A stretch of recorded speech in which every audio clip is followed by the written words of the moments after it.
Attorney, ano ba yung masasabi ninyo sa itong nangyaring impeachment ngayon sa Senado? Klaro mag ito nga insofar as the impeachment is concerned, nagsugod na magina katong nagbulag sila, no? Sa ni VP Inday Sara from Bongbong Marcos. So giplanuhan na gina, giplanuhan na magina itong amahan, karon giplanuhan na po siya. So there's nothing legal about the impeachment. Anything that they have been showing about evidence, about the issue of confidential fund, the underlying reason really is political. Walay lain, walay lain. Kaya kung buto na naon, no? Kung buto na naon, kung di ko sila mahadlok kay VP Inday Sara sa iyang anunsyo nga mudagan sa pagka-presidente, buhiin na lang ng impeachment. Dito na lang ta magdaog sa election sa 2028. Kana gyud ang klaro. So, Kay moingon man sila nga they talk about wala na suporta ang mga tao kay VP Inday. Moingon sila wala na suporta ang mga tao kay VP Inday because of the issue of accountability. Ang mohuko man na ang tao.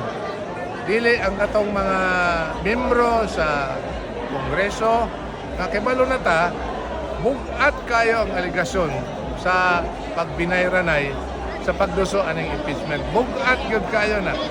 No? Meaning, ang akong pasabot, klaro na ako ingani. Una nila hukman si Inday Sara, ila sa tubagon ng very serious allegation about the corruption that went on during the process of impeachment. Diya pa lang bugat na. Olimpio unta ang proseso. Walay plano, walay bugat nga aligasyon na politika ang dagan ani. Labaw na ang pagduso nga politikanhong agenda against Inday Sara. Inubanan pag yun sa bugat nga aligasyon ng mga korupsyon na katong mga gipangisgot ni Mayor Paste. Labi na ang source mismo sa information ang katong 18 Marines na naghatag og joint affidavit, meaning dili lang to sinultian nga bisag unsa, ilag itong gibarugan, no? Under their oath nga tinuod tong mga binayranay dito sa sulod sa Kongreso.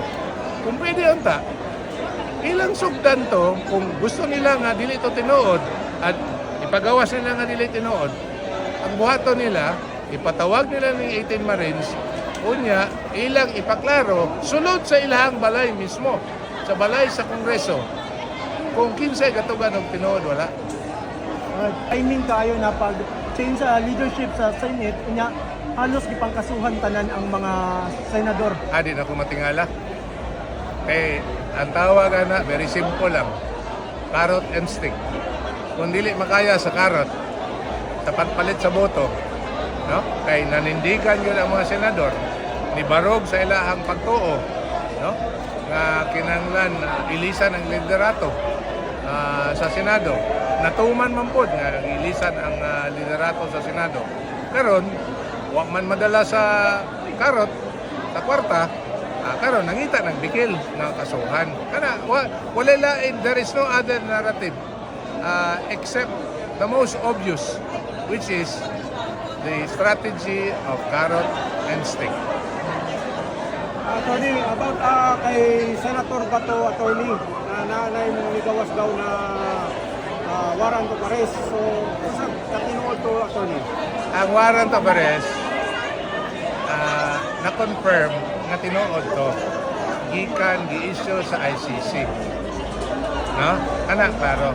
Ang among hugot na giprotestahan sa proseso sa pagdakop ni Senator Bato kay tungod ang warrant of arrest issued by an international or foreign body.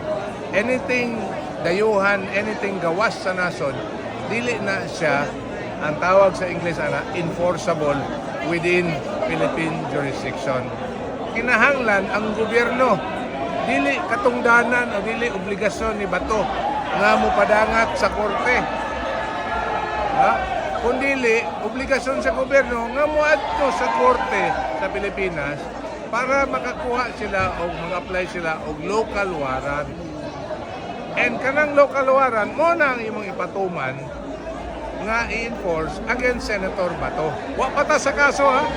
Ang kaso as about EJK wala pa ta diha. Ang proseso lang.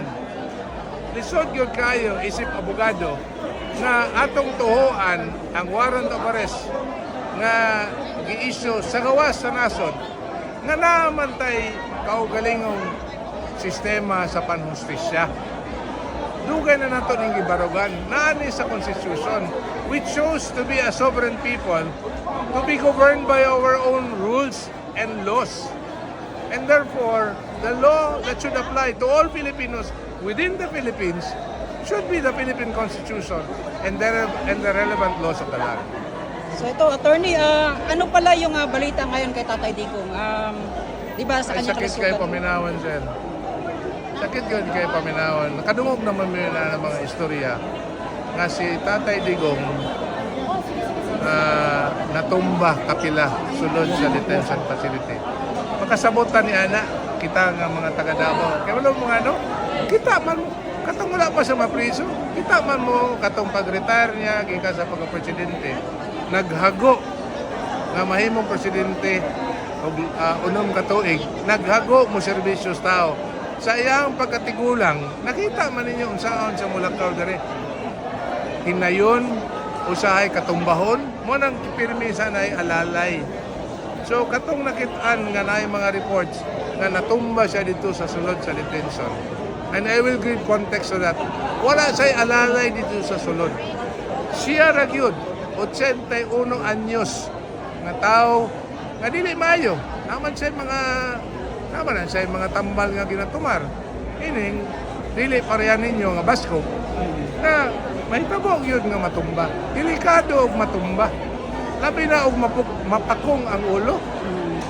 Kung sa may lang gusto mahitabo sa detinado. Kung sa gusto nilang mahitabo. Sulti ko. Walang sakit kayo. Kanya napamatudaan kay gihagit ni the former counsel Nicholas Kaufman, gihagit niya ang registry to show proof nga kung sa katinuod itong mga reports nga natumba. Dili lang kausa, dili lang kaduha, pero natumba na siya. Ang akong hangyo sa inyo ha, labi na sa mga libo-libo, mga milyon ng mga Pilipino, padayon ta mag-ampo para kay Tatay Digong, Mayor Rudy, no? PRRD, na protektahan siya sa Ginoo. Magpadayon sa iyang pagigwisog nga ang iyang yung ginasulti, una, wala siya sala. Ikaduha, kung na may kaso, kanang kaso diya sa ICC, diri na himuon sa Pilipinas. They have always said that from the very start. If ever there's a case, let it be a Philippine court who will try it and a Filipino judge to decide it. O mahitabo man nga makonbiktar siya, diri siya magpakulong sa Pilipinas. Iyan ang gibarugan. Mo itong gisulti ni Mayor Basti kaganina. Mo itong gikahadlokan na mo nga ang iyahang mga plataforma di gina niya atrasan kung modaog. Ni daog, wag niya atrasin. Iya yung gituman. Gibarugan niya para sa para sa iya. Para man ito ninyo, para man ito sa mga katawan. Wala may para sa iyahan ito. Is it about money? Ay tanawan na lang yung balay niya o nadungagan man ang poste niya. Is it about power? Huwag man siya magpa-extend. Bisan pa ang mga tao nag-iskot-iskot, gwapo magay kag pamalakad, Mayor. Pwede ba nato ipadayo na yung pagka-presidente? Pili na niya gusto nga mausap ang konstitusyon. He does not have any ambition for power or money. Sa ambisyon niya, katauhan. Wala ginang balik-balik nga. Tutuka lang ang tao, tubaga ang panginalan sa tao. Wala git. You will never go wrong if you're going to address the basic needs of our people. You will never go wrong. Right, minsan sir, Padayon sa pagsuporta kay Mayor Rudy, kay Tatay Digong, no? PRRD, however name you will call him, he will always be in our hearts. No? Just as he has continued to live, no? All through these difficult times, even falling at times, but he will continue to question the jurisdiction of the ICC. And obviously, he wants to come home. So please, let us pray that let PRRD come home to the Philippines alive and well. Kamusta na pala ngayon si Atty. Medjaldia pala? Yun yung kalusugan po ni Okay Atty. ra gyapon, Medjaldia. magsige gyapon may istoryahan ay although hasta siya sa iyang katigulangan, dili man gid siya maayo, pero padayon gyapon ang iyang pagtanaw sa mga pangitabo karon, but at the same time, ang buhay po siya nga hasta iyang panglawas mamaayo. Yes. Okay? Maraming salamat.